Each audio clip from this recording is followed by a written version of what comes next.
Hello friends, आपका स्वागत है फिर से अपने चैनल पे। और आज हम लोग इलेक्ट्रॉन ट्रांसपोर्ट चेन को डिस्कस करेंगे।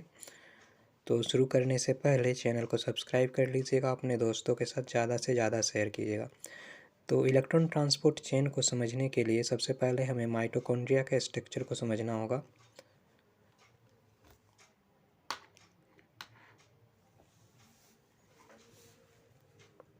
तो जैसा कि आप लोग जानते हो, हमारा mitochondria double membrane bond structure है, ठीक है। तो बाहरी वाला को आउटर मेम्ब्रेन बोलते हैं और अंदर वाले को इनर मेम्ब्रेन बोलते हैं। आउटर मेम्ब्रेन और इनर मेम्ब्रेन के बीच में जो जगह प्रेजेंट रहती है उसको हम लोग इंटर मेम्ब्रेन स्पेस कहते हैं।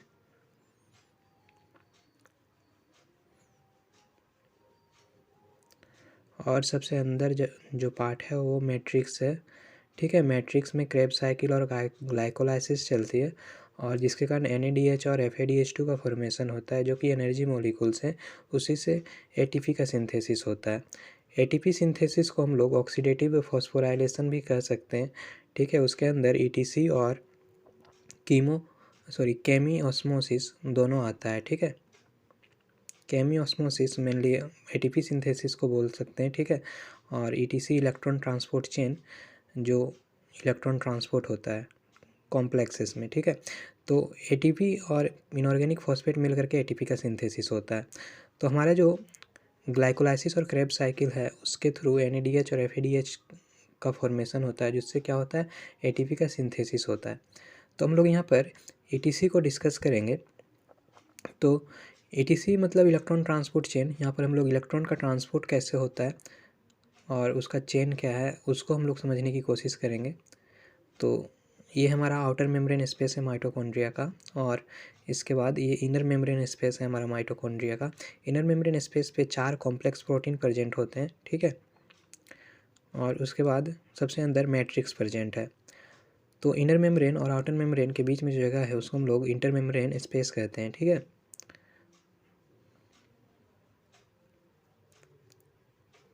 हमारा जो इनर मेम्ब्रेन है, इनर मेम्ब्रेन पे कॉम्प्लेक्स प्रोटीन्स प्रेजेंट रहते हैं। ये कॉम्प्लेक्स 1 है, ये हमारा कॉम्प्लेक्स 2 है,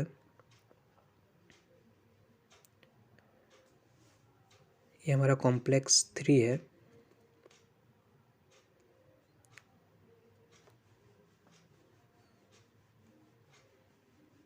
ये कॉम्प्लेक्स 4 है।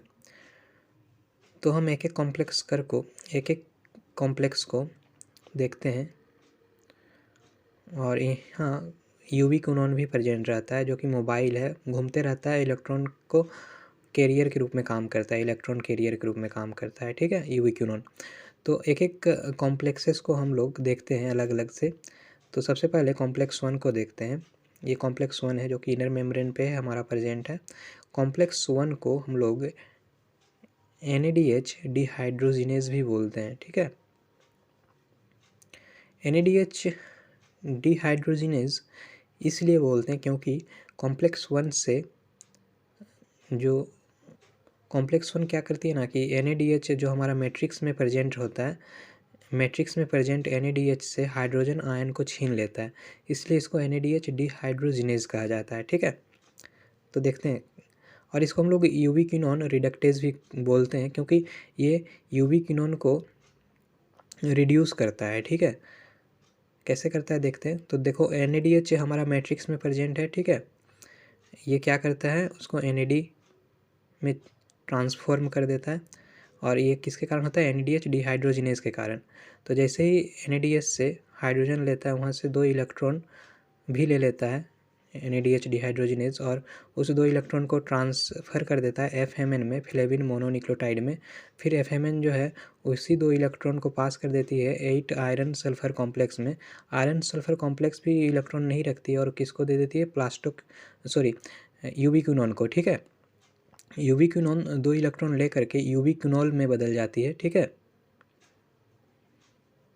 और उसी दौरान वो 2 प्रोटॉन भी ले लेती है मैट्रिक्स से और रिड्यूस हो जाती है। इस दौरान 4 प्रोटॉन जो है मैट्रिक्स से इंटरमेम्ब्रेन स्पेस में ट्रांसफ़र हो जाते हैं, ठीक है। तो ये था हमारा कॉम्प्लेक्स 1।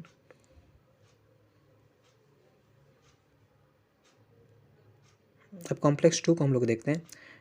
कॉम्प्लेक्स 2 भी इनर मेम्ब्रेन पे प्रेजेंट है, सबसे अंदर मैट्रिक्स और ऊपर में इंटर मेम्ब्रेन स्पेस है। कॉम्प्लेक्स 2 को हम लोग सक्सिनेट डिहाइड्रोजिनेज बोलते हैं। सक्सिनेट डिहाइड्रोजिनेज इसलिए बोलते हैं क्योंकि इस कहानी की शुरुआत होती है हमारी क्रेब साइकिल से। क्रेब साइकिल क्या करती है, सक्सिनेट को फ्यूमरेट में बदलती है और सक्सिनेट से एफएडी 2 इलेक्ट्रॉन किस में ट्रांसफ़र कर देता है, सक्सिनेट से एफएडी क्या करता है, 2 इलेक्ट्रॉन ले करके FADH2 बनाता है और FADH2 से फिर वो इलेक्ट्रॉन जो है ट्रांसफ़र हो जाता है और फिर से वो FAD बन जाता है। ठीक है, वो 2 इलेक्ट्रॉन जो है कहाँ ट्रांसफ़र होता है, FeS में, आयरन सल्फर कॉम्प्लेक्स में, और आयरन सल्फर कॉम्प्लेक्स उसी 2 इलेक्ट्रॉन को फिर से यूवी क्विनोन को दे देती है। 2 इलेक्ट्रॉन लेके यूवी क्विनोन क्या बन जाता है, यूवी क्विनोल बन जाता है और यूवी क्विनोल फिर 2 प्रोटॉन लेता है मैट्रिक्स से। और यहाँ पर देखना कि हाइड्रोजन मूव नहीं होता है मैट्रिक्स से इंटरमेम्ब्रेन स्पेस में, ठीक है, जो कि कॉम्प्लेक्स 1 में हो रहा था। तो थोड़ा सा हम लोग यूवी क्विनोन की चर्चा करते हैं। इसको हम लोग को एंजाइम क्यू भी बोल सकते हैं या यूवी क्विनोन बोलते हैं। ठीक है, को एंजाइम क्यू या यूवी क्विनोन का काम क्या है, इलेक्ट्रॉन कैरियर की तरह काम करती है। ये क्या करती है, कॉम्प्लेक्स 1-2 से इलेक्ट्रॉन को लेकर के कॉम्प्लेक्स 3 में ट्रांसपोर्ट करती है। ठीक है, तो देखना जब यूवी क्विनोन के पास एक भी इलेक्ट्रॉन नहीं रहता है तो उसको हम लोग क्या बोलते हैं, क्यू या यूवी क्विनोन। जब उसमें एक इलेक्ट्रॉन आ जाता है तो QH या सेमी यूवी क्विनोन। जब इसमें 2 इलेक्ट्रॉन आ जाता है तो QH2 या यूवी क्विनोल बोलते हैं। ठीक है, तो इसको याद रखिएगा।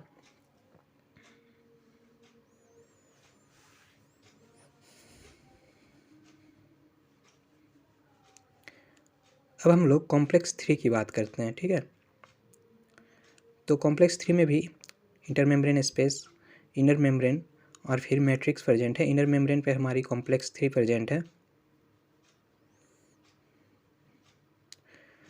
कॉम्प्लेक्स 3 में, कॉम्प्लेक्स 3 को हम लोग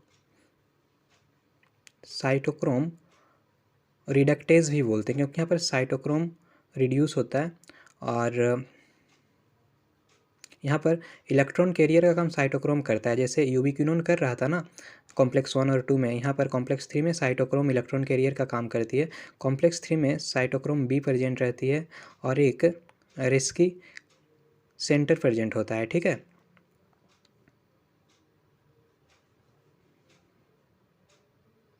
और साइटोक्रोम C1 प्रेजेंट होता है। ठीक है, इसलिए इसको हम लोग साइटोक्रोम BC1 कॉम्प्लेक्स भी बोलते हैं। ठीक है, और इसमें भी इलेक्ट्रॉन ट्रांसपोर्ट के दौरान यहाँ पर भी जो प्रोटॉन है वो ट्रांसफ़र हो जाता है मैट्रिक्स से इंटरमेम्ब्रेन स्पेस में।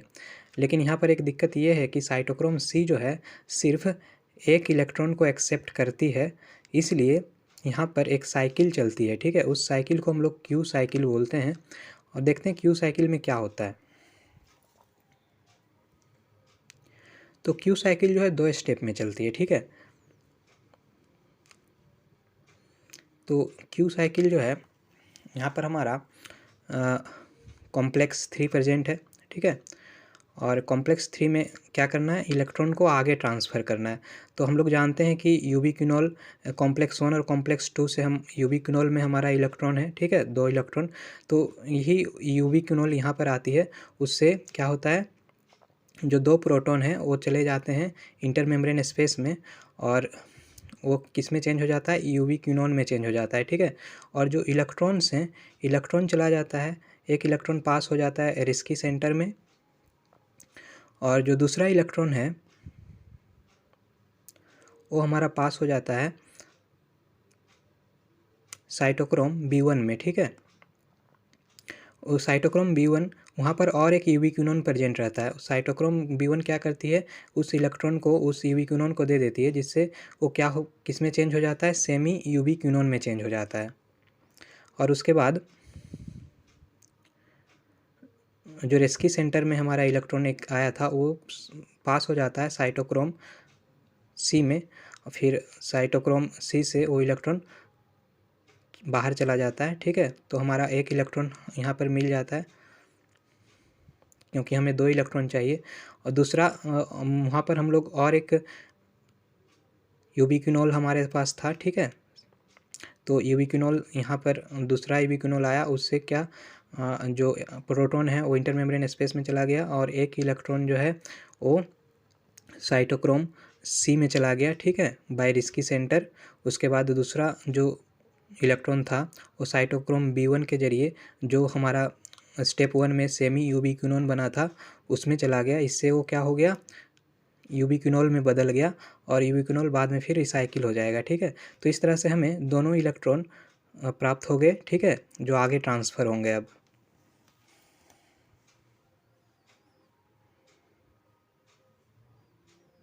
तो ये हमारा कॉम्प्लेक्स 4। जो कॉम्प्लेक्स 1 और कॉम्प्लेक्स 2 में जो हमारा इलेक्ट्रॉन बना था, ठीक है, आया था, वो कॉम्प्लेक्स 3 में चला गया। फिर कॉम्प्लेक्स 3 से अब कॉम्प्लेक्स 4 में आएगा, ठीक है। कॉम्प्लेक्स 4 को हम लोग साइटोक्रोम सी ऑक्सीडेज भी बोलते हैं, क्योंकि यहाँ पर साइटोक्रोम में जो इलेक्ट्रॉन गया है उसको ले लिया जाता है, ठीक है। और कॉम्प्लेक्स 3 को साइटोक्रोम रिडक्टेज इसलिए बोल रहे थे क्योंकि वहाँ पर जो इलेक्ट्रॉन है उसको दे दिया जा रहा था। तो हम लोग यहाँ पर कॉम्प्लेक्स 4 में देखते हैं 2 साइटोक्रोम सी आता है, जिससे इलेक्ट्रॉन ट्रांसफ़र हो जाती है कॉपर आयन में, फिर साइटोक्रोम ए में, फिर कॉपर बी में, फिर साइटोक्रोम A3 में। फाइनली ये इलेक्ट्रॉन वाटर में ऑक्सीजन मॉलिक्यूल को दे दिया जाता है। जो ऑक्सीजन होता है वो फाइनल इलेक्ट्रॉन एक्सेप्टर होता है और ये क्या करता है, उसको वाटर बना देता है H2O, ठीक है। उसी दौरान 2 प्रोटॉन जो है मैट्रिक्स से इंटरमेम्ब्रेन स्पेस में ट्रांसफ़र हो जाती है। तो ये था हमारा कॉम्प्लेक्स 4। यहाँ अब बात करते हैं कॉम्प्लेक्स 5 की। कॉम्प्लेक्स 5 2 पार्टिकल से मिल के बना होता है, F0 और F1, ठीक है। F1 जो है हमारा मैट्रिक्स में प्रेजेंट रहता है और F0 इनर मेम्ब्रेन पे प्रेजेंट रहता है, ठीक है। कॉम्प्लेक्स 5 को हम लोग एटीपी सिंथेसिस वो भी बोल सकते हैं, क्योंकि ये क्या करता है, एटीपी का सिंथेसिस करता है। और एटीपी का सिंथेसिस कैसे करता है, प्रोटॉन ग्रेडियंट जो हमारा बन चुका है, ठीक है, कैसे बन चुका है कि जो प्रोटॉन है वो ट्रांसफ़र हो जा रहे हैं इंटरमेम्ब्रेन स्पेस में, से प्रोटॉन ग्रेडियंट बन गया इंटरमेम्ब्रेन स्पेस में। तो वहाँ से 4 प्रोटॉन आयन जो हैं वो फिर से मैट्रिक्स में ट्रांसफ़र हो जाएंगे। उसी दौरान एडीपी और इनऑर्गेनिक फॉस्फेट मिल करके एटीपी का फॉर्मेशन कर देती है। तो 4 प्रोटॉन मिल करके क्या बनाती है, एक एटीपी, ठीक है। और इसी को हम लोग केमियोस्मोसिस बोलते हैं। अभी सबको हम लोग थोड़ा सा ओवरव्यू करते हैं सभी को। यहाँ पर कॉम्प्लेक्स 1 में NADH क्या करती है, NAD में चेंज करती है। वहाँ पर 4 प्रोटॉन जो है इंटरमेम्ब्रेन स्पेस में चले जाते हैं और 2 इलेक्ट्रॉन से यूबिक्विनोन को चाहते हैं, ठीक है। कॉम्प्लेक्स 2 FADH2 से FAD में बदलता है, ये भी 2 इलेक्ट्रॉन को यूबिक्विनोन को देता है। वही यूबिक्विनोन क्या कॉम्प्लेक्स 3 में ट्रांसफ़र हो जाती है, किसके जरिए, यूबिक्विनोल के जरिए, ठीक है। यूबिक्विनोल से साइटोक्रोम सी ले लेती है इलेक्ट्रॉन को, साइटोक्रोम सी कॉम्प्लेक्स 4 में ट्रांसफ़र कर देती है और साइटोक्रोम सी क्या करती है, फिर वो फाइनली ऑक्सीजन मॉलिक्यूल को इलेक्ट्रॉन दे देती है। ऑक्सीजन क्या करती है, H2 में बदल देती है, ठीक है। उसी दौरान दो जो हमारे प्रोटॉन हैं वो इंटरमेम्ब्रेन स्पेस में चले जाते हैं। तो इस तरह से एक NADH जो है लगभग 10 प्रोटॉन को ट्रांसपोर्ट कर देता है इंटरमेम्ब्रेन स्पेस में मैट्रिक्स के जरिए। तो कॉम्प्लेक्स 1 4 करता है, कॉम्प्लेक्स 3 4 करता है और कॉम्प्लेक्स 4 कितना करता है, 2 प्रोटॉन को ट्रांसफ़र करता है, ठीक है। तो हम लोग जानते हैं कि एक एटीपी के लिए 4 प्रोटॉन का ज़रूरत पड़ता है, ठीक है। तो लगभग 10/4 मतलब 2.5 एटीपी का सिंथेसिस कौन करता है, सिर्फ एक NADH। उसी तरह से FADH2 भी एटीपी सिंथेसिस करती है। तो FADH2 6 प्रोटॉन को ट्रांसपोर्ट करती है इंटरमेम्ब्रेन स्पेस में मैट्रिक्स से। उसमें से 3 जो है उसमें 4 कौन करती है, कॉम्प्लेक्स 3 करती है और 2 कॉम्प्लेक्स 4 करती है, ठीक है। तो 6/4 = 1.5 एटीपी सिंथेसिस कौन करती है, हमारी FADH2, ठीक है। तो ये रहा हमारा ETC इलेक्ट्रॉन ट्रांसपोर्ट चेन। अगर आपको समझ में आया होगा तो लाइक कर दीजिएगा, नहीं आया होगा तो रिपीट करके दोबारा से देखिएगा। मैं जानता हूँ मैं बहुत स्पीड में इसको रिकॉर्ड कर रहा हूँ, क्योंकि मेरे पास लिमिटेड संसाधन है। मैं सिर्फ 15 मिनट के लिए स्क्रीन को रिकॉर्ड कर सकता हूँ, ठीक है। सो आई होप आप अच्छे समझे होंगे। तो अपने दोस्तों के साथ शेयर कीजिएगा और चैनल को सब्सक्राइब कर लीजिएगा। So thank you.